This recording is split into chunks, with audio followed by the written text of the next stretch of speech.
Good morning and welcome to our final devotion in this series on some of the miracles that Jesus performed while he was on earth. My name is Joshua Ray, and today we're going to look at the story of the 10 lepers. We find this story in Luke chapter 17, beginning in verse 11. On the way to Jerusalem, Jesus was passing along between Samaria and Galilee, and as he entered a village, he was met by 10 lepers who stood at a distance and lifted up their voices, saying, "Jesus, Master, have mercy on us." When he saw them, he said to them, "Go and show yourself to the priest." And as they were on their way, they were cleansed. This is such an interesting and insightful command that Jesus gave these 10 people with leprosy.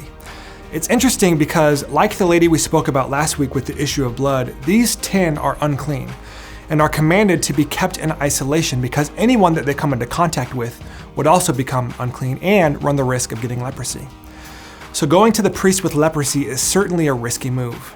In the Old Testament book of Leviticus, people with leprosy are commanded to go and show themselves to the priest when they have been healed of their skin disease, in order for the priest to examine them and then make an offering on their behalf. They would then be seen as both cleansed physically and spiritually and be allowed to be reintegrated into society. But notice what Jesus did. Jesus did not heal these 10 before he told them to go and see the priest. He just told them to go. They asked for healing, and Jesus said, "Go and show yourself to the priest." They were healed only as they went. And that's why I said that this is interesting and insightful. Here's why it's insightful. Our takeaway for today is that sometimes Jesus is waiting on you to make the first move, to demonstrate and to communicate to him that you trust him and that you have faith that he will move on your behalf. Now, I said sometimes because other times God is calling you to wait, and God is calling you to be patient, but that's a different devotional. But real quick, how do I know if God's calling me to wait or to move? That's why it's so very important to know his voice. Okay, back to our devotional. Sometimes Jesus is waiting on you to make the first move. Let's get really practical. Have you been praying for a job? Well, are you also updating your resume? Are you setting up job interviews? Have you been praying for a spouse? Are you taking care of yourself emotionally, spiritually, financially, physically? Are you going to places where God-fearing and God-honoring single men and women go? Did you get that number? I'm kidding. Kind of. I'm not kidding.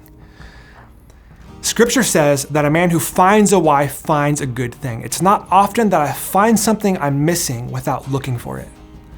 Just to really drive this point home, I know a guy who had been praying for a promotion, and he really believed that God had one for him. And so he began to tithe on the promotion that he believed God would grant him. Notice, he heard from God, "I have a promotion for you," so he began to pray for it, and then to take it a step further and to communicate his faith and his trust in what God told him, he went ahead and began to tithe off of the promotion that he did not yet receive in the physical. I can tell you the promotion did not take long to come once he put action behind his faith.